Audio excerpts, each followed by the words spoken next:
Good morning. This is Jerry Twombly. I'm sorry that I cannot be with you live today. It's kind of an interesting week for us. I'm leaving in a few hours to head off to Belgrade in Serbia, and we'll be ministering over the next 7 or 8 days in Serbia, in Romania, and then into Hungary. And so the day for our training program, interestingly enough, was kind of complicated by the fact that I was supposed to be speaking to a group of people at a time when I was supposed to be delivering this webinar. So we're going to try something a little bit different. I hope that I can do a reasonably good job in sharing with you today what it is that we want to talk about as it relates to organization. Now, I'm going to hopefully successfully turn the screen over so that you can see the PowerPoint. So let's see if we can do that. And this is all an experiment, so be patient with me. Thanks so much for that. Okay, we're going to see if we can bring up a PowerPoint. And let's see if I know how to do that. I'm going to go to the slideshow. We're going to go actually pick up the most recent PowerPoint presentation. And here we are, and hopefully you can see this. We'll go up to the slideshow, and we'll play from the start. So the topic of today is organization. How do we get things done, and how do we do it well? I've come to the conclusion that organization is probably one of the most significant things that we need to focus our attention on. We have good intentions, we have a great vision, we have a real passion to see our ministry grow and to fulfill its potential and growing the kingdom of God. Those are all things that are really important to us. Fortunately, we do a lot of good things. We prepare, we introduce people to what it is that we're doing. But oftentimes, all of our desires are not realized because of a lack of organization. So let's talk about organization over the context of our time together.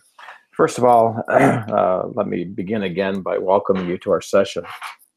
This is the fourth in a series of presentations, webinar presentations that are a part of the year-round mentoring program for 2017 and 18. This is sponsored by the European Leadership Forum. And if you're not familiar with the forum, those of you that are joining us today, let me just assure you that this is one of the most significant evangelical events taking place in Europe today. And every year in May, there is a convocation of Christian leaders by invitation only to join along with other Christian leaders from around the world for an opportunity of being able to grow in their understanding of things related to their ministry. So if you want to know more about the European Leadership Forum, please check out their website. It's just, you can go to Google and type in European Leadership Forum, and you're going to get the information that you need in order to learn more about this incredible ministry.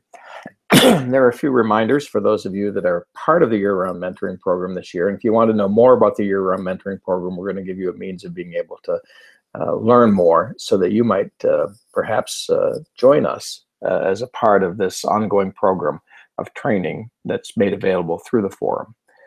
First of all, as it relates to reminders, for those of you that are participating in the year-round mentoring program and are working towards professional certification, it's not something that necessarily you may have signed up for, but the realities are if you successfully achieve the homework assignments that are a part of this program, at the end of the day, you'll receive a professional certification designation. CDP stands for Certified Development Professional, and you'll become a part of a larger community of people who are working together with nonprofit organizations and NGOs to help them to fulfill their mission initiatives. And so the homework is really, really important, and it's not really terribly demanding. There are things that you would need to do and you would normally do if you were going to grow an organization. But you need to do it. And if you have questions, for those of you that are enrolled in this program, we are going to give you Kathleen. It's spelled with a K, K-A-T-H-L-E-E-N, Kathleen at cdppro.com. That's C as in Charlie, D as in dog, P as in Peter, P as in Paul, R as in Robert, O as in Oscar.com. Kathleen is our coordinator for homework. She can provide you what it is that you need to know in order to be able to do what it is that we're requiring of you to do if in fact you want to receive professional certification. I hope that you'll do that because it provides you more credibility in the marketplace. It's going to give you the opportunity of being able to go into places that otherwise might not be open to you and to help organizations professionally to do the things that they need to do in order to grow a ministry. Those are all important things. And I hope that you'll take this seriously and take the homework. And if you have questions about any of this, please contact Kathleen at the address that we've provided. Excuse my cough. You know, this has been some kind of an ongoing thing that's been going on here as a result of sinus infection, which is more than you ever wanted to know. But it's made it very, very difficult sometimes to work through these without having to cough to clear my throat. We want you to register for the winter retreat. There's a winter retreat scheduled in January, the 5th to the 7th in the Czech Republic. We'll be meeting in the city or the little town of Friedland in the eastern side of the Czech Republic at the Milanovice Retreat Center. And this is an extraordinary time. And if you're involved in the year-round mentoring program, it's something that we really require of you. But for those of you that would like to come, and we'll have a number of guests with us and special presentations made. It's an extraordinary time of really getting together, thinking and praying together, and just growing our organizations, getting the help and the input from other people who are doing the same thing, and hopefully gathering good ideas that are going to enable you to be more successful. Now, today's topic is basically, as you've clearly determined, it's going to be an organization. You know, how do we organize ourselves to get things done? It's absolutely the key to successful development. You can know all about development. You can know all about what you need to do. You can have teams and people that come alongside and support you and really want to support you. But if you can't organize them, the realities are you're probably not going to get things done, at least to the extent that you want them to get done. And that means doing it well. So organization is extremely important. It's too often the place where we fail most. In other words, I know a lot of organizations that know development probably as well as I do, and maybe even more, and that's certainly understandable. But the realities are they're not very effective. In other words, you know, they do things and they do a lot of things, and sometimes those things are done well, sometimes not so well, but the end result is that it doesn't oftentimes realize the expectations that we have. So it's so important, and it's the thing that you really need to do, and it's absolutely essential if you're going to build a strong ministry. So these are just kind of reminders as we go into this session. You know, these are the things that we need to be doing. Let's talk about them a little bit more specifically in this next slide. It's the biggest challenge that we'll face, and that failure, or that challenge, is the failure to execute. In other words, we have great plans. All of us do. If I were to sit down with you, and I love to do this oftentimes, and you probably should learn to do this as well. But if you're sitting down with a group of people and you're wanting to plan an event, you would probably ask them, you know, if this event is going to be successful, you know, what is it going to look like? And what is it that we need to do? Oftentimes, that's a discussion that we have after an event and not necessarily before it. In other words, most of the greatest planning that takes place in the world today is in the rearview mirror. In other words, after an event takes place, we begin to evaluate what it is that we've done. And oftentimes you'll hear statements like, gosh, I really wish we had done this, or I really wish we had done that. Well, these are discussions that you should have before the event rather than after the event. But we do have great plans. But interestingly enough, those plans are rarely successful, are often not as nearly successful as we would hope that they would have been. And so some of them are not successful, and some of them never take place at all. And that's really the problem of most organizations. In other words, great intentions, great mission, great vision, poor execution. And we really need to execute well if we're going to grow our ministries to be successful as we want them to be. Now, the cause of the problem, as I see it, is oftentimes they're poorly executed. We've already kind of made reference to that, so I don't think we need to really dwell on that point. But we don't necessarily execute well. And by execution, I simply mean that we know what it is we want to do, and we know kind of what it is that we need to do in order to make that successful. But the realities are, it doesn't always work the way we want it to. So they're often not as executed to the extent that we would like them to be executed. That, in fact, even some of them don't even take place at all, or certainly certain very strategic aspects of the event that don't occur at all. Often they're managed by a single person. In other words, many of you, and I suspect this is probably true with the majority of those that are listening in today, but most of you don't have a staff. In other words, some of you may even be smiling now when you even hear the word staff, because staff kind of includes, or at least communicates, the fact that there's a bunch of people involved. And you're probably the development director, you may be the recruitment person, you may be the public relations person. You have all kinds of hats that you're wearing. And and one of those is obviously being a participant and helping to execute events and activities that are important to your long-term success. So often they're managed in most of the institutions with whom we work, especially those of you that are overseas and basically small organizations, and you really can't afford to hire personnel. You're the one person that basically people look to make sure that these things happen. And quite frankly, they probably won't. And it's not because you're not interested or you don't care, but you just don't have the time to do all of these things. So we've got to figure out how to make that happen.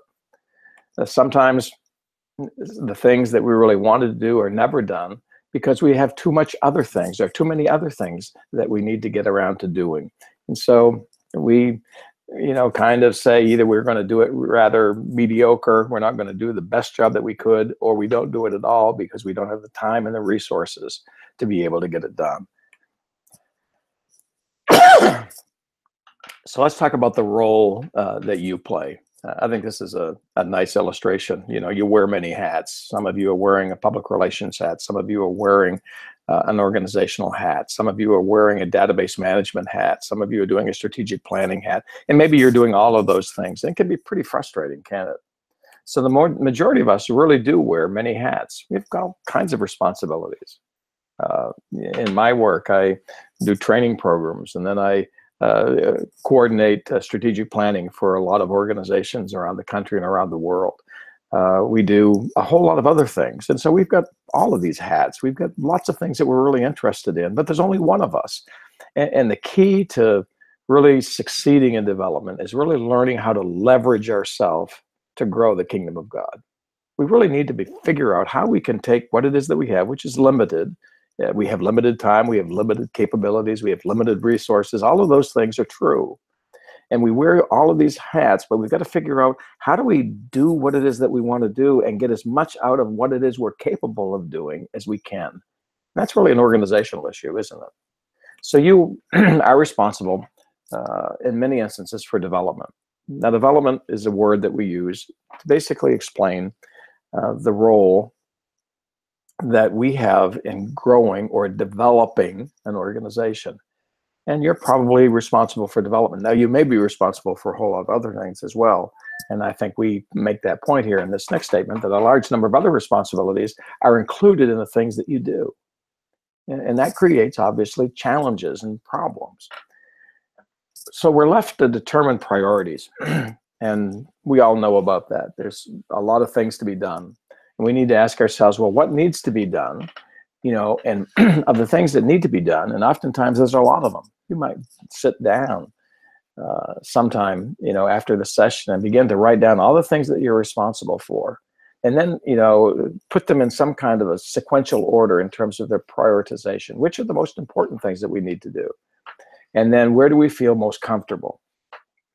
Now, this point I don't want to overlook, because the realities are some of us don't feel comfortable doing certain things. We really love to do, let's say, work with a database and kind of work through the process of how we go about the process of um, how we go about the process of doing something, and then you say, well, I don't really feel comfortable. This isn't really my strong point. And so sometimes we're left to saying, okay, well, this obviously needs to be done, but it's not something that I really feel comfortable with. And then again, sometimes many of these things don't happen. But we always tend to migrate to our comfort zone. And so there's certain things that I really love to do. And there's other things that I don't really enjoy doing that much. I love to teach, and I love to go to organizations and basically say, listen, you can grow this organization. It's really not all that hard. We have the resources and the tools that will enable you to do it and to do it effectively. And I just love doing that. And then somebody says, well, will you do an assessment of our board and come and talk to our board? Well, I can do that, and I've done it many times. But the realities are, it's not really where my comfort zone is. It's not really where I'm the best. I think I'm best, and you may argue that point, but I think I'm best in my mind in trying to make development simple and doable and something that anybody could do. So we always migrate to what it is that we enjoy doing the most. But that means that a lot of things are not done or not done well because we have not the time nor necessarily the capability to do it in the ways that we'd like to. In other words, I think I do one thing really pretty well, or reasonably well, but there are a lot of things that I don't do as well as I could, but yet oftentimes I find myself doing them. So what is likely is that the very important things that need to get done fall into a category that don't get done. Fall into the category of I'll take care of this later, or I won't do it at all because I don't have the resources in order to be able to do it. There's a wonderful little booklet that's available, and you can get it for free online. It's entitled The Tyranny of the Urgent. It's been around for a long time. I read this back when I was in college back in the 60s, but I found it to be a very, very challenging book. It's a little booklet that you can probably read in about 20 minutes or so, but I think you'll find it to be really helpful, and I'd really encourage you to read it as kind of a backdrop to what it is that we're going to be talking about this morning, or this afternoon, or this evening, wherever you are. Now, first of all, let's take a look at the big picture. And the first thing I'm going to ask you to do is just stop for a minute. Take a look at all the things that are on your desk, all the things that you need to do, all the things that you want to do, all the things that people are asking you to do, all the things that need to be done in order to be able to grow your organization. But I want you to just stop for a moment and just make some lists. First of all, what are your job responsibilities? Who are you responsible to, and what are the responsibilities that have been entrusted to you? In other words, you've probably been asked to, coordinate maybe recruitment activities. Maybe you're asked to be a part of, engaging people in programs that you recognize as being really important if we're really going to grow the organization. Or perhaps you're explaining and planning special activities that, if these activities really come together and work well, then the realities are we're going to be able to fulfill what it is that God's called us to do. Maybe there's some events that need to be done, and you say, okay, yeah, that's really an important event. We're going to have this great banquet. We're going to have this great concert. We're going to have this great drama production. And those are all things, in many instances, that you're responsible for. So of the list that you make, you're going to find that generally, as I just outlined in the previous little bit of the last point, often these things will fall into four broad categories. We do projects and development. So you're doing projects. It may be that you're engaging a group of people to help fulfill a special need that exists within your organization. And you're going to do a project to engage those people to help whatever needs to be done, get done. Maybe you have programs. You have core donor programs, giving programs, for example. Or maybe you decide that you really want to do other things that you really believe that if they were done, and if they were done well, you were going to be more successful in doing what it is that you feel called of God to do. And there are activities that all of us are involved in. Things that happen every year, perhaps. Maybe you have a Christmas concert. Maybe you have something that you do special around the Easter season. But all of us have activities, and some of them are calendarized. In other words, you can look at your calendar for the year and you can say, okay, yeah, this event's going to take place and this event's going to take place, or this activity is going to take place. But basically, all of development revolves around those four things: projects, programs, activities, and events. So make a list. Make a list of all the things that you need to do in each one of those categories, and then begin to prioritize that list. In other words, which are the most important? Because the realities are oftentimes, when you're looking at the big picture of development, you can't do everything. In other words, you'd like to. I mean, there are a lot of things that need to be done, but some things are going to have to be postponed. If you can't do them well, you probably ought to wait and do it well. And so as you're looking at the big picture of development, what is the most important thing that you need to do?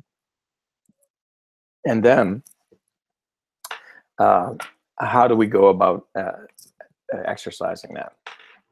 So we're going to make a list, we're going to prioritize the list, and then we're going to create an organizational chart. Now here on the right, I've just created something that I think most of you could relate to. It looks like a typical organizational chart, doesn't it? At the top of the chart, that's you. You're the development director. You're the one that ultimately has the responsibility of being used of the Lord by your organization to fulfill their expectations in really growing an organization in ways that are going to enable it to fulfill its mission and undoubtedly achieve the outcomes of what it is they believe could happen if, in fact, all of these things are done and done well. So you're kind of at the top of the chart, aren't you? Now here are broad areas, okay? So now we're looking at, projects, programs, activities, and events. And then down, you'll see the arrow to the right. There are projects. We're just going to take one little part of that. And I've just listed a couple of them. You're going to do some executive luncheons, let's say, that you really believe that if we had people in the community that really understood what we were doing, then it's likely that they'd want to become involved. And so the best way to kind of expose them to what it is we're doing is to bring them together. Maybe you could have an executive luncheon in your organization and sit down and begin to talk about the organization that you're involved in, the ways in which they could be involved in assisting you to become and fulfill your vision, as well as their desire to participate in helping you to grow your organization. Now, let's say you're going to do a Christmas offering. That's something that many organizations will do in the course of the year, the Christmas season. And then you want to do something really special this year. So you say, well, we'd really like to focus on this because Christmas is a time in which people are giving, they're thinking about one another, they're very generous, and maybe you'd like to do something really, really special in promoting people or promoting an offering or some special activities associated with the Christmas season. But maybe let's say you're going to focus on a Christmas offering, or you're going to raise money for new computers. There's all kinds of things that we can do. So begin by making a list of every initiative in which you will be involved in each of these four broad areas. So you're going to expand what you want to do in projects this year. You may want to expand a whole list of programs of things that you really want to do. You have some activities that you know are going to happen, and they're going to happen regardless, and so you want them to be done well. Maybe there's a special event, something that you don't do on an annual basis, but you do, perhaps periodically, like an anniversary celebration or something like that. And you may have a number of other events that basically are going to take place somewhere in the context of your current developmental year. So you're going to make a list of all of them. So basically, this chart's beginning to get a little bit larger, isn't it? So now we have, maybe 7 projects. We've got, 4 programs. We have 5 activities, and we have 2 events that are going to take place this year. And now let's remember again, you're just one person. And so now you're saying, well, what in the world? I can't do all of that. And you can't. And that's the reason why we're having this conversation today. So you should try to recruit. And this is, and we're going to talk a little bit more about this. So just kind of bear with me. But what we need to do is we need to leverage ourselves. And the way that we can leverage ourselves is with getting other people involved with us. In other words, volunteerism is absolutely essential to a growing organization. You need to have other people helping you. Now, I know some of you feel really uncomfortable about that, and I understand that because, you say, well, I don't know if they know anything about what it is that we're wanting to do. So, oh, well, I guess I'll take it on. And so this is the problem that happens in development, that most of us take on far more than we should because we feel like we're the only one that can do it well. And rather than try to teach somebody how to do it, that's going to take a lot of time for me to do that. So, frankly, I don't think I'm going to even bother with that. I'll just do it myself. And you end up producing things, but oftentimes not to the extent and to the ideal that you would desire to see realized after that event has concluded. So they will invite others and they know how to help. In other words, some of these volunteers, and we're going to talk a little bit about that, so don't kind of draw too many conclusions at this particular point in the presentation. But I'm here to tell you that your long-term success in fulfilling what it is that you want to do is going to require you engaging others to help you. And the real issue is, how do you organize it so that it's effective? So let's get a grip on reality here, first of all. While we have gifts that God has granted to us, he didn't give them all to you.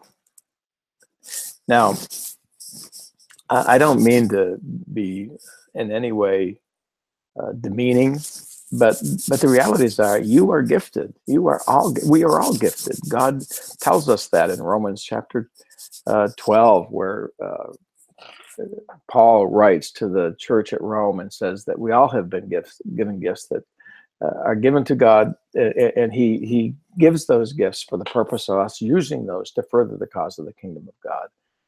So we all have gifts, but you don't have them all, which means that you can do certain things really well, but you may have a neighbor, you may have a volunteer, you may have a colleague, that you really enjoy using because they have gifts that you don't, but together you can do more. And that's really the key, isn't it? Is really engaging others. You're not capable of doing everything well. There are others who have gifts as you do, and they should be granted the opportunity to use them. Think of it this way. You are preventing people many times in enabling them or preventing them to do what it is they do well by taking on something that they can do well that you can't do as well. And in some degree, you're punishing them. In other words, you're doing more than you should do, and in so doing, you're preventing others who have the capability and oftentimes the interest to help you to fulfill what it is that you feel called of God to do. So if you're going to be successful, you must engage the support of others. We've already talked about that, haven't we? And you will discover that the best, most effective, and efficient volunteers will be people you know. Now, and what you need to do, we'll kind of conclude this little slide, and then we'll go on and talk a little bit more in detail about how we should go about doing this. But the realities are, you need to learn. I need to learn. We all need to learn how to leverage our time and energy, our relationships. We have to figure out how we can get that done. And let me tell you, the only way that it's going to get done is through volunteerism. You need to engage others in the process. So let's go back now to the linkage connection. Now, we're going to just make a few comments before we actually show or demonstrate the message of the graphic that's in front of you. But linkage, and any of you have heard me speak one time, you've heard me speak and talk about the importance of linkage. Linkage is the link that we have with other people, with other organizations. We all have linkage. And it's the most important rule in development. The closer we're linked to people, the greater the likelihood they're going to become engaged with us. In other words, linkage is really the key to developmental success. If I wanted somebody to give money to my organization, I will be more effective if I go to somebody that I know, somebody with whom I have a relationship. I'd be more successful engaging that person as part of my support team than I would be to go to a total stranger and ask him to do the same. In other words, when you have linkage, you have connections, and people will seriously consider what it is that you're saying, and many of them will want to be involved in what it is that you're doing. So linkage is very, very important. It's the most important rule in development. Uh, it's one that you will be asked of if you go through our certification program. It's one of the questions that are included in this kind of little quiz or exam that we give at the end of the season. That the most important rule of development is the rule of linkage. When you learn how to use the world and the rule of linkage, everything is going to change for you. You're going to be much more effective than you are now. So the definition of the word of linkage is the closer someone is linked to you, the greater the likelihood they're going to listen and respond to you. Now, the key to success in organizational management is to leverage yourself by engaging others. But there's one more thing. You must share the big vision and work directly with your key, and you might want to circle key, your key volunteers, the individuals you selected to manage each project. You are a manager. Now, I want you to, it's underlined for emphasis. And if there's anything that I could do is to kind of scream into your ear, you are not just a development officer. You're not only the director of development. You're not only the development advancement officer. You are ultimately, in your role, a manager. And you need to teach, support, encourage, and thank those who are directing the responsibilities for which they have been recruited. Okay, now let's look at the chart again. It's kind of part of a larger chart, but now we're looking at a specific event that basically needs to be done. You've come to the conclusion that, boy, having executive lunches, that's a good idea. It's not going to be very expensive. It could be very effective, however, if you can get, executives within the larger community of which you're a part. Yeah, boy, that would be really, really nice. And so you're going to do them maybe once a month. So down below, we're going to have one in October. We're going to have another one in December. We may have another one in January, February, March. We want to kind of do this on a regular basis. But boy, I can't manage all of that. I have all these other things that I need to do. So what you're going to do, and we're going to suggest that somebody that really likes to do nice events. I mean, they know how to prepare a room. They know how to create the venue and to make it very, very desirable. But basically, people that really do that well. They know how to create ambiance. They know how to do things extremely well. But you don't know how to do that well, or maybe you do it, but you don't do it as well as perhaps you could do. So basically, what I'm asking you to do as the director of development, you're going to do executive luncheons. Okay, so we've got these executive luncheons already worked out, and you'd want to do one in October, November, and December, and January, whatever the case might be. But you don't want everybody to do the same thing. You want to get other people involved. But Millie is somebody that, boy, I tell you, Millie would be really great.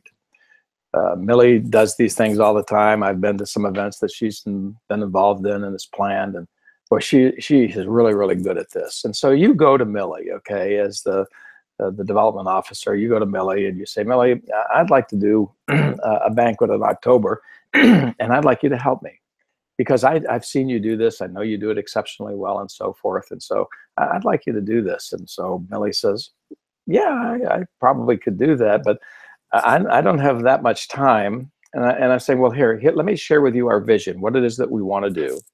And let's try to figure out, if this is going to be successful, what needs to happen. And she said, well, I already know what needs to be happen. We obviously need to find a venue. We need to have somebody that really is going to create a meal. We need to deliver the meal with using volunteers or maybe some of our students to come and make the meal available to our guests and so forth. And so yeah, I know what needs to be done. And so essentially what you're asking Millie to do is to coordinate an event. So she's now the coordinator, and she's engaging other people and asking them to only do a few things. In other words, they're going to be asked to, create a venue and an ambiance in the room that is going to be inviting, and people will want to become involved. And so this person, oh yeah, I know, and Millie knows that person. She knows who they are. Oh yeah, Jane does this exceptionally well. And we've done a lot of activities together. So if I asked her to do that, she'd be more than happy to do that. And then, you know, you want to get, a great meal, and you have a catered meal, and you say, oh, I know who the best caterer in the country is, or basically in the city. And so I think I could get them involved. And so Millie is basically taking on the responsibility that oftentimes you would have taken and not done nearly as well as what Millie could do. And so you break it out into smaller increments, and then basically never asking people to do more than 2 or 3 things, and oftentimes things that they could do relatively quickly without necessarily putting a lot of pressure on them or demands upon them. But if you get more people involved, you're going to have a better event. And the end result is you're going to have more people involved in helping you to fulfill your developmental goals. So let's talk about the challenge of volunteerism, because volunteerism scares a lot of us, I think. Oh boy, I don't want to volunteer because, man, I can't manage them. I don't know that they're going to do the right job. Well, if you can't manage them, that's not necessarily their problem. That's your problem. Because the realities are you have failed to create an organizational infrastructure to manage them. So let's talk about the challenge of volunteerism. First of all, the reality is that most individuals are hesitant to engage as volunteers. Many of you have been asked to volunteer for things, and when you volunteer for things, you're kind of thinking, oh my gracious, I've got so many other things to do, and I know you, and what you're saying, is one thing, what I experience is another thing, and I'm not sure that I want to do that. In other words, they don't know exactly what you're asking them to do, and because they don't know exactly what it is you're asking them to do, they think it might be too much of an intrusion of their time. So how do we get volunteers? Because I think most of us would agree, yeah, that's probably true. We sometimes are a little bit ambiguous in what it is we're asking people to do. And so we want them to say yes really, really bad. So we continue to water it down to something that basically they can say yes to, if in fact they even say yes. And they think that it might be too much of an intrusion of their time. In other words, what's this going to require of me? Good night. I don't want to work for this guy forever. And so how do we get volunteers? Well, there's 2 ways in which we get volunteers. We tell them precisely what we want them to do. In other words, this is what we want them to do, and we tell them the time commitment that it will require. So now in the case of the image that we gave to you in the previous slide, Millie is basically saying she is going to coordinate an event that's going to take place on a certain day in October. And she is going to find people that will be able to do certain aspects of what it is that needs to happen in order for that organization to be, or that event to be successful. So she's going to find a volunteer, that can create ambiance and create the venue so that it's very, very inviting. We're going to have another person that's basically going to invite people with having a nice invitation given to them that is mailed to them and then followed up with a phone call. That's all that we're asking them to do. We've got a caterer that's going to come in, and this is the way we want it to look like, and this is what we want it to taste like, and all the other things.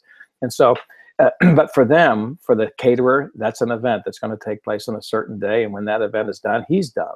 But we've had the value of his purpose or her purpose and helping us to get things accomplished. So the time commitment is very important. You need to say, this is what we're asking you to do. This is the amount of time that we think it's probably going to take.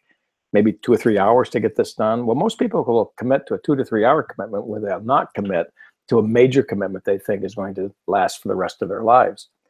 So the general rule is to try to limit the task of any volunteer to maybe 2 to 3 specific things that could be realistically completed in maybe 3 to 5 hours. In other words, we don't want to overwork you, but we sure love to get your talent, your giftedness, your abilities. We'd love to get those activated in ways that are going to enable our organization to succeed.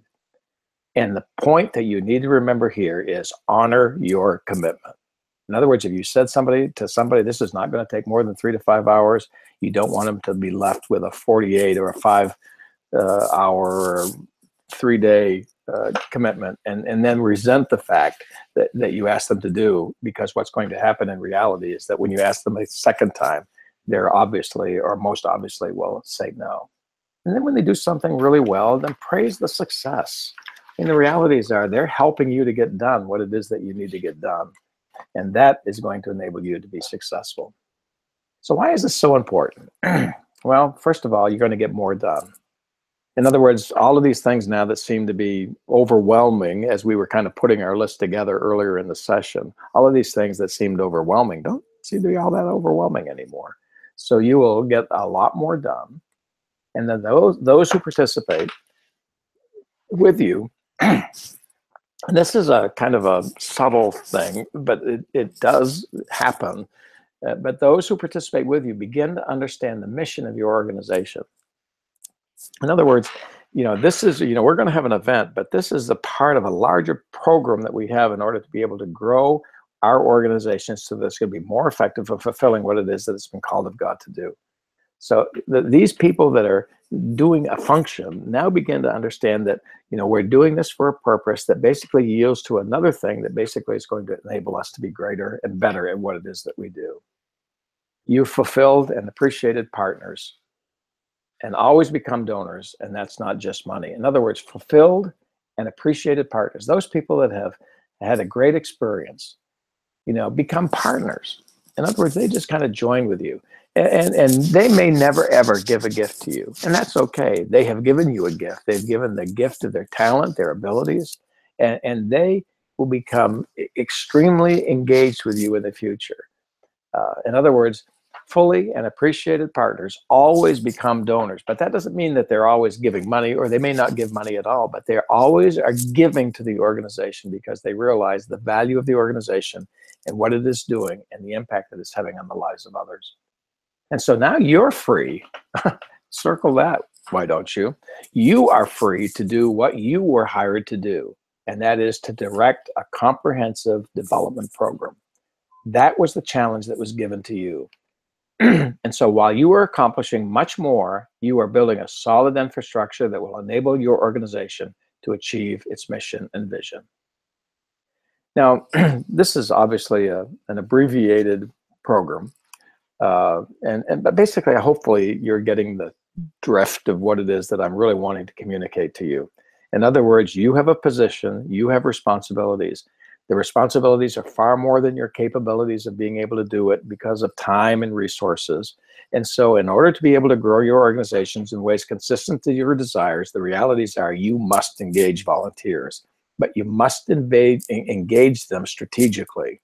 You need to create the big vision to the person that basically is responsible for the big, the focus that is unique to what it is you're asking them to do. You need to share what your intentions are, what your vision is, what you would like this event at the end of the day to look like after it's been successfully introduced before you ever do it, and provide all the resources that you need to get done what it is that you've been asked to do. And this is extremely important. Now we want to kind of conclude our time together here with talking a little bit about homework. And we can come back, and if you have questions about homework or what it is that we've talked about, please don't hesitate to call Kathleen or me. That's not a problem at all. First of all, homework is not intended to be a burden.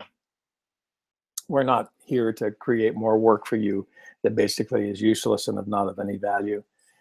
It's not intended to be a burden. It's intended to provide you the practical things that need to be done in order for whatever it is that we are talking about, it can be done more efficiently and effectively. Our goal is to provide you the resources you need to grow and expand your organization. And homework provides you the opportunity to articulate what you are learning in ways that should help you to become better. You can catch up if you're behind.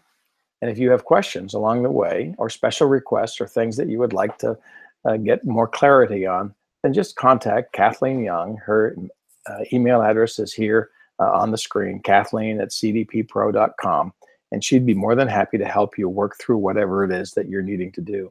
We'll do our best to get back to you with comments and or suggestions.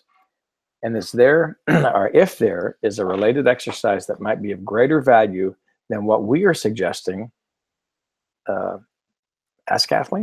She'll work with you. She's worked with us for, probably close to 20 years in one form or another. She's a valued one of our valued team members, and that's extremely important.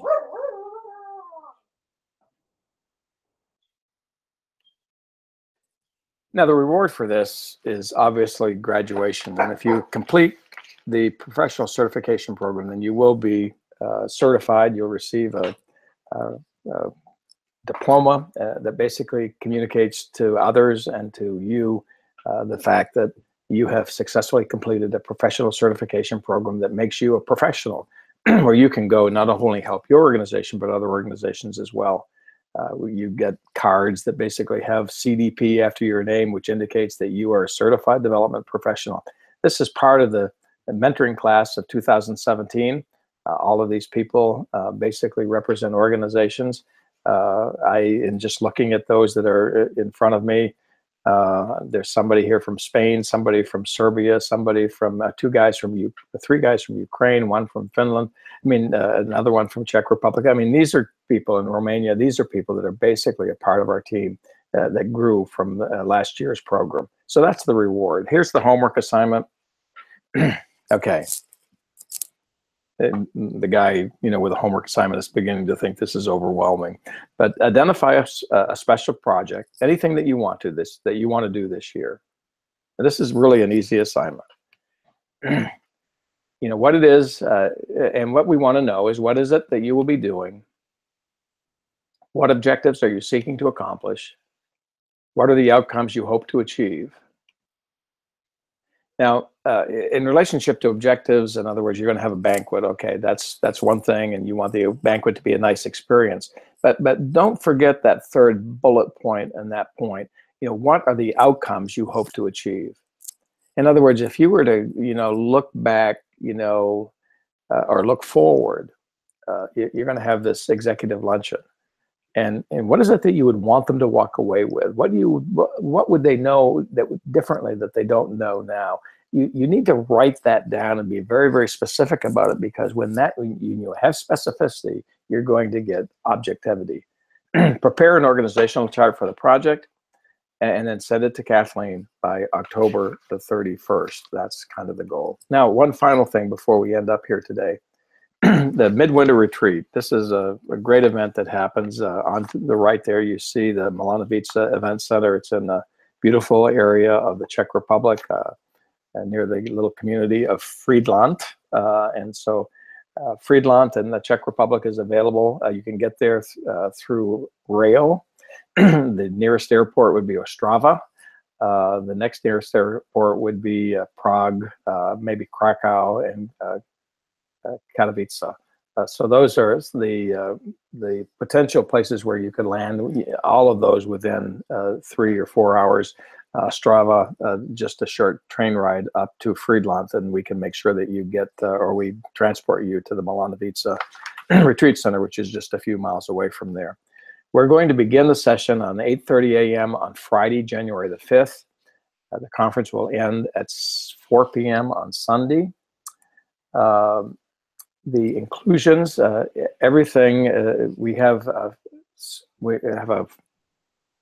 format here for how much this is going to cost in just a few minutes, but it's 2 nights, Friday and Saturday, all your meals, everything is covered, and it's really intended to be an inexpensive event, and where we can really bring together lots of people from different places around the world.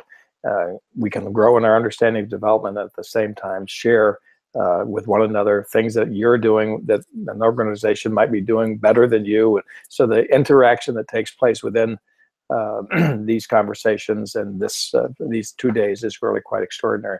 Here are the costs that basically are scheduled. We try to accommodate the capabilities of the various economies of Europe and the United States, so that we're fair and generous as we can be. For the Central and Eastern Europe, the cost for this entire program is going to be €50. For those of you that are in Western Europe and the UK, it's going to be €65. And for those of you that are in the United States, it's going to be $100. We'll put it into dollars for those of you that, and you need to register, online and before the end of October. So we need to get your registration. You can go online at our website, www.cdppro.com. and you'll find a link where you can register for the session. That would be fine. And 25% of the fee. In the case of the United States, you need to you can do it online, but you need to provide 25%. So in the case of the United States, that would be $25. Okay, that's pretty much where we're going here in terms of today's session. I hope this has been valuable and of importance to you. Sorry to have to do it this way. Unfortunately, the time that is scheduled on October the 7th at 1 p.m. U.S. time and 6 or 7 p.m. your time, many of those of you that are in Eastern, Central Europe and Western Europe, I'm speaking at an event. So hopefully this will be at least provide a little bit of help for you as we work through this. Organization, pretty important. Better get at it. And thanks for being patient with me and my voice, but hopefully we're able to do at least something that's going to be of real value to you. Look forward to seeing you. Some of you we're going to see in Europe, and that'll be great. I look forward to seeing you as well. Talk to you later. Have a great day.